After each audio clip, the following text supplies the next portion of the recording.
Welcome to the CV Brothers podcast. Today, I will be your narrator, Lady CV.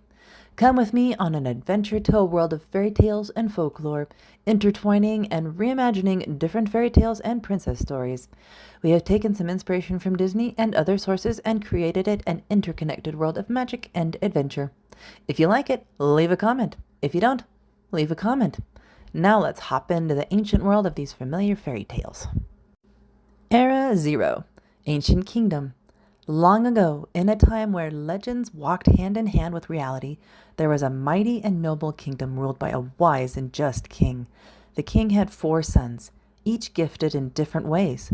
The firstborn was a fierce warrior and strategist, the secondborn a scholar and peacemaker, the thirdborn a hunter with a deep bond with nature, and the youngest a visionary dreamer.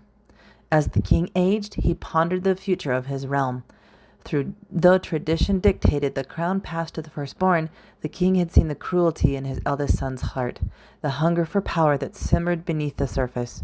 Instead, he chose the second son, a kind, wise leader loved by the people, to inherit the throne. This decision shattered the family.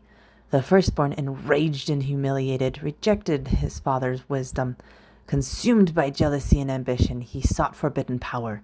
He traveled into the dark forests, where older magic lingered, and made a pact with a witch who granted him monstrous strength and invulnerability, at a terrible cost.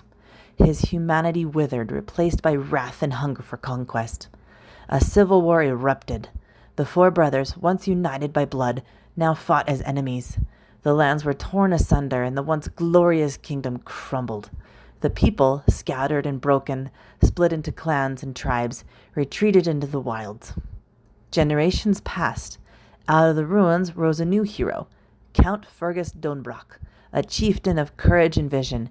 He united the remnants of the clans, Macintosh, MacGuffin, Dingwall, and Donbrock, and repelled foreign invaders who sought to conquer the fractured land. Grateful, the clans crowned him king, and a fragile peace began to take root. Era 1. Merida and Arthur. Merida. Centuries after the kingdom's fall, the land of Donbrock flourished again under the stewardship of King Fergus and Queen Eleanor.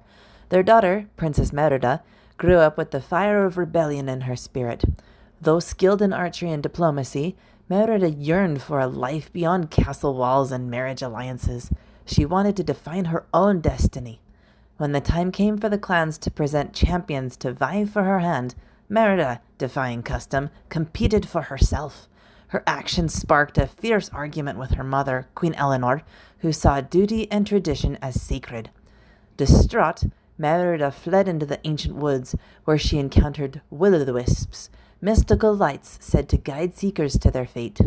They led her to a mysterious witch who offered her a spell-infused cake to change her fate. Believing it would make her mother understand her, Merida gave the enchanted cake to Eleanor, only for the queen to transform into a bear. The two fled the castle, avoiding hunters and trying to undo the spell. Along their journey, they unearthed the tale of the firstborn prince, who had once transformed into a bear through dark magic. The same ancient spell Merida had unwittingly used. That bear, now feral and tormented, still roamed the wilds as a beast of rage. When the ancient bear attacked Castle Donbrock, Merida and Eleanor stood together to protect their people. In a fierce and emotional battle, they subdued the creature, allowing the prince's soul to find peace at last. Through their ordeal, mother and daughter came to understand one another. Queen Eleanor recognized Merida's strength and wisdom, while Merida appreciated her mother's deep love and sense of duty. This understanding allowed the spell to be broken, and the two to grow stronger together. With the kingdom safe and peace restored, Merida was granted the right to choose her own path, and she chose to become a leader in her own right. The Sword in the Stone. After the ancient kingdom's fall, the legendary sword of the second prince, the one who had been chosen by the old king, was sealed in stone by ancient magic. It was said that only the true heir, one who would bring unity and peace, could draw it forth. Centuries later, a quiet village of Clan Macintosh, a humble servant boy named Arthur lived a life of obscurity. Orphaned and working in the stables of the clan chief, Arthur showed a quiet courage and kindness that set him apart. One day, while lost in the hills during a storm, he stumbled upon an overgrown glade where a moss-covered stone stood, with a sword embedded in its heart. Without knowing the legends, Arthur touched the hilt and, to his astonishment, pulled the sword free. The sword came out of the rock as if it were sliding through the air. Lightning cracked across the sky. The old magic stirred. Word spread quickly. At first, no one believed it. How could a stable boy wield a king's blade?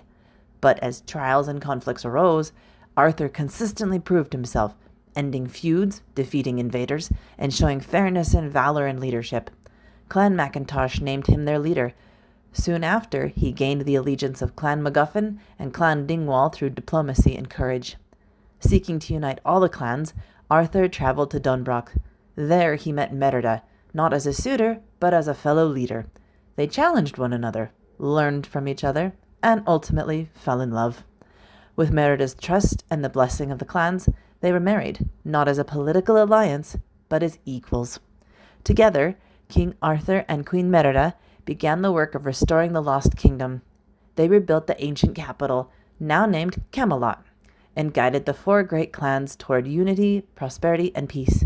And so, from the ashes of a kingdom shattered by ambition, a new era began, one of hope, strength, and balance between tradition and freedom. Snow and the Four Sons. Many years after the founding of Camelot by King Arthur and Queen Merida, the realm that they had forged flourished through generations of peace and prosperity. Their great-grandson, Prince Florian, was a noble and kind-hearted man, known for his wisdom, gentleness, and skill with the blade Excalibur, still radiant with the ancient magic of unity and peace.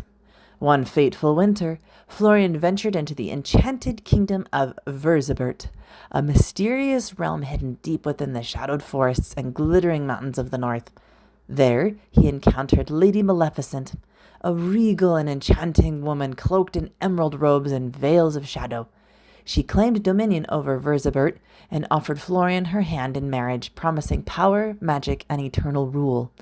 But Florian sensed something twisted beneath her beauty, a hollow coldness that echoed like frost in his soul.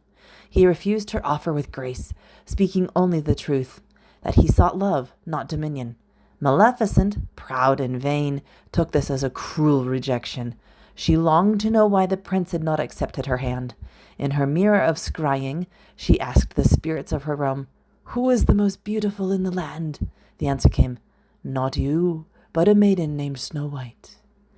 Driven by jealousy and fury, Maleficent unleashed her wrath upon the innocent Snow White, a kind-hearted young woman born of uncommon folk, lived in a quiet village near the forest's edge. She had grown up with stories of queens and curses, but never imagined she'd become part of one. When Maleficent descended in a storm of green fire and thorns, the village was destroyed. Snow fled into the wild, chased by shadows. There, fate intervened. Prince Florian, out on a royal hunt, discovered Snow wandering the woods, dirty, exhausted, but defiant. As she told her story, Florian saw in her not just beauty, but bravery and light. When Maleficent attempted once more to capture Snow with her dark fey magic, Florian stood his ground. With his knights and Snow at his side, Florian journeyed to Verzibert. There, in the heart of a cursed keep twisted by thorns and illusions, he confronted Maleficent. The battle was terrible. Magic against steel, shadow against fire. But in the end, Florian called upon the power of Excalibur, whose light blazed with the legacy of the old kings. With a mighty stroke, he broke Maleficent's spell and banished her into a prison of enchanted sleep. The magical beings of Verzibert, sprites, dryads, and ancient guardians, emerged from their long silences. They hailed Florian as a true and worthy king, not through conquest, but through compassion and courage. Snow White, beloved by the spirits for her purity of heart, was crowned as his queen. Together they ruled not just Camelot, but the now healed, enchanted land of Verzibert. As the years passed, King Florian and Queen Snow had 4 sons, each gifted and noble in different ways. But as their children grew, so too did the ancient fear that brother might turn on brother, just as the sons of the original king had long ago, plunging the world into chaos. Memories of war and division haunted Florian, and Snow feared her children might inherit the same scars. So they called a great council. bringing together druids, knights, and seers, and made a bold, unprecedented decision to divide the kingdom, not in strife, but in balance. The House of the Lion, centered in Camelot, would rule the heart of the kingdom, representing courage, leadership, and the legacy of Arthur. The House of the Sun, centered in Dunbroch, would guide the wild lands of the north, upholding strength, freedom, and the spirit of Merida's clan. The House of the Night, centered in Villeneuve, would guide the lands of the southeast. The kingdom of scholars and paladins would protect justice, learning, and valor. The House of the Moon, reformed in Verzebert, would guard the lands of the southwest with a balance between magic and humanity, ensuring the mistakes of Maleficent would not be repeated.